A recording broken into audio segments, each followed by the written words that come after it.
Good evening friends. आज मैं आप लोगों के लिए बहुत ही महत्वपूर्ण वीडियो लेकर आया हूँ एमपीपीएससी इंटरव्यू के लिए। दोस्तों, आज मैं आपको ये पूरा डाउट क्लियर करवा दूंगा कि एमपीपीएससी में किस प्रकार के प्रश्न पूछे जाते हैं और किस क्षेत्र से प्रश्न पूछे जाने की संभावना रहती है। दोस्तों देखिए, टॉपिक स्टार्ट करने से पहले अगर आप चैनल पर नए हो तो चैनल को सब्सक्राइब जरूर कर लें। अब देखिए, अगर कोई भी कैंडिडेट है वो इंटरव्यू देने जा रहा है तो सबसे पहले उस कैंडिडेट का परिचय पूछा जाता है। क्या पूछते हैं? उसका इंट्रो पूछा जाता है। तो इंट्रो से सबसे पहले या परिचय से क्या प्रश्न पूछा जाता है? तो परिचय से सबसे पहले कैंडिडेट अपना नाम बताता है। जैसे मान लीजिए, नाम से क्या प्रश्न बनता है? अब नाम से जो सबसे महत्वपूर्ण प्रश्न बनते हैं, समझना, यहाँ पर किसी का नाम जैसे उमेश है, उमा है, कांता है, ठीक है, या किसी का नाम शशांक है या पुरुषोत्तम है, या किसी का नाम लक्ष्मण है, ठीक है। इस प्रकार के अगर किसी कैंडिडेट के नाम है तो भैया आपको क्या करना होगा कि आपको अपने नाम का प्रॉपर मीनिंग पता होना चाहिए। उस नाम का क्या अर्थ है और आपका नाम किसके नाम के ऊपर रखा गया है, ठीक है, और उसका इतिहास में कुछ योगदान हो तो वो भी ज़रूर पढ़ लें आप, ठीक है, ताकि आपको बराबर ज़्यादा से ज़्यादा नंबर मिलने के चांसेस बनते हैं। दोस्तों, इसके बाद पहला प्रश्न तो आपका आपके नाम से बन गया। अधिकांश कैंडिडेट से अपने नाम का अर्थ पूछा जाता है, ठीक है, अगर किसी का नाम कुछ स्पेशल है तो, ठीक है। इसके बाद देखिए, या फिर किसी कैंडिडेट के नाम का पर्यायवाची पूछ लेते हैं। जैसे उमा, उमा शब्द के पर्यायवाची क्या क्या होंगे, या किसी का नाम है महेश तो महेश के पर्यायवाची क्या क्या होंगे, ठीक है, या किसी का नाम वसुंधरा है तो वसुंधरा शब्द के पर्यायवाची क्या क्या होंगे। इस प्रकार के नाम के पर्यायवाची भी पूछे जाते हैं। तो अपने नाम, अगर आपका नाम कुछ यूनिक है तो उस नाम के पर्यायवाची शब्द जरूर याद कर लें, और उस नाम, आपका नाम किस व्यक्ति के नाम पर रखा गया है, ठीक, उसका क्या महत्व है, ये जरूर आप विशेष रूप से ध्यान रखें। अब देखिए दोस्तों, पहला प्रश्न हो गया आपका। अब सेकंड प्रश्न आता है आपका। अब कोई भी व्यक्ति इंट्रो देता है तो अपने परिवार का नाम बताता है, अपने पिता का नाम बताता है, ठीक है।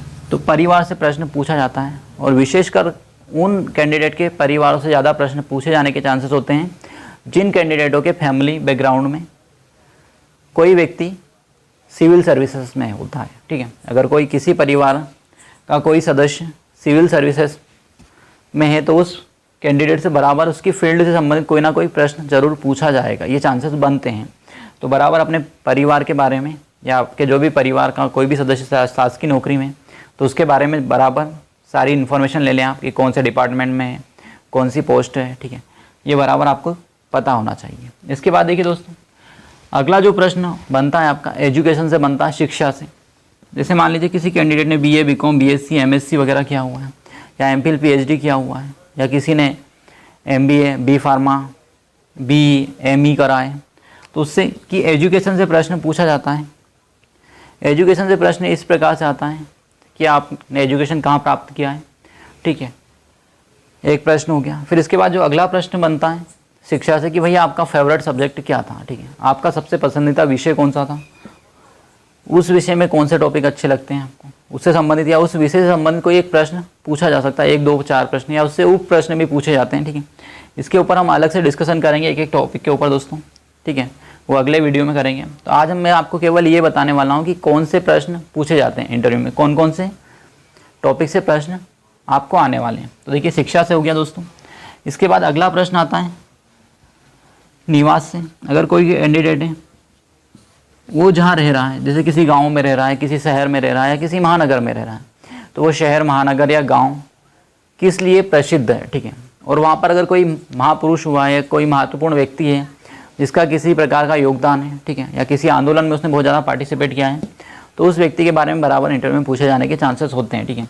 या फिर कोई व्यक्ति ऐसे शहर से है, जैसे मान लीजिए इंदौर, भोपाल, ग्वालियर या जबलपुर, कहीं से भी है, तो समझना, जैसे ग्वालियर से अगर कोई व्यक्ति है तो ग्वालियर किस लिए प्रसिद्ध है, ठीक है, वहाँ के पर्यटक स्थल क्या क्या है, ग्वालियर का इतिहास क्या है, वहाँ के राजा कौन हो गए, वहाँ पर किला कौन सा है, इससे संबंधित बराबर प्रश्न पूछे जाने के चांसेस बनते हैं दोस्तों, और इससे प्रश्न पूछते ही पूछते हैं। या वहाँ पर कौन सा औद्योगिक क्षेत्र है, या कोई शहर किस नदी के तट पर है। जैसे मान लीजिए कोई इंदौर से कैंडिडेट है तो इंदौर किस शहर किस नदी के तट पर बसा हुआ है, या शाजापुर से तो शाजापुर किस नदी के तट पर बसा हुआ है। तो निवास या शाजापुर में कौन सा औद्योगिक क्षेत्र लगता है, या इंदौर में कौन सा औद्योगिक क्षेत्र लगता है, या इंदौर अभी जैसे स्वच्छता की रैंकिंग में कौन सा नंबर पर है। जिस क्षेत्र में जो व्यक्ति है, जिस भी नगर या गांव या शहर में रह रहा है, तो उसकी विशेषता जरूर आप पता करें, उससे बराबर आपसे क्वेश्चन पूछा जाने वाला है दोस्तों।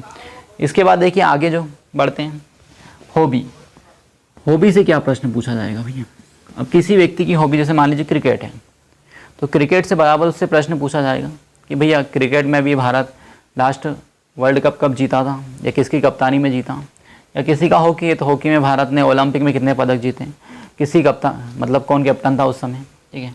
इसके बाद अगर किसी का चेस है तो चेस से संबंधित शब्दावली से कोई प्रश्न पूछ लेगा, ठीक है। इसके बाद किसी का जूडो, कराटे, जो भी फेवरेट गेम है, या किसी को मान लीजिए पुस्तक पढ़ना पसंद है, ठीक है, जो आपका पसंदीदा हॉबी है आपकी, या किसी को घूमना बहुत ज़्यादा पसंद है, तो अभी आपने रिसेंट कहाँ पर घूम कर आए हैं, उसके क्या क्या विशेषता है उसके बारे में पूछ सकता है, ठीक है। या भारत के प्रमुख पर्यटक स्थलों के बारे में पूछ सकता है। तो आपको जिस क्षेत्र में आपको विशेष हॉबी है आपकी, या जो आपका शौक़ है, जिसके लिए आप हमेशा करने के लिए तत्पर रहते हैं कि भैया ये काम करने में मुझे बहुत मज़ा आता है, या मुझे पुस्तक पढ़ने में बहुत मज़ा आता है, या मुझे मूवी देखने में बहुत मज़ा आता है, तो भैया मूवी से संबंधित आपसे प्रश्न बराबर पूछे जाएंगे। अगर आपको मूवी देखने का शौक़ है या पेपर पढ़ने का शौक़ है भैया, तो पेपर से संबंधित प्रश्न पूछ सकते हो कि भारत का पहला पेपर कब प्रकाशित हुआ, ठीक है, हिंदी का पहला पेपर कौन सा है। इस प्रकार के मतलब आपको जो भी आपकी हॉबी है उसके बारे में या उस फील्ड से संबंधित व्यक्तियों के बारे में अच्छे से अध्ययन करके जाना है दोस्त।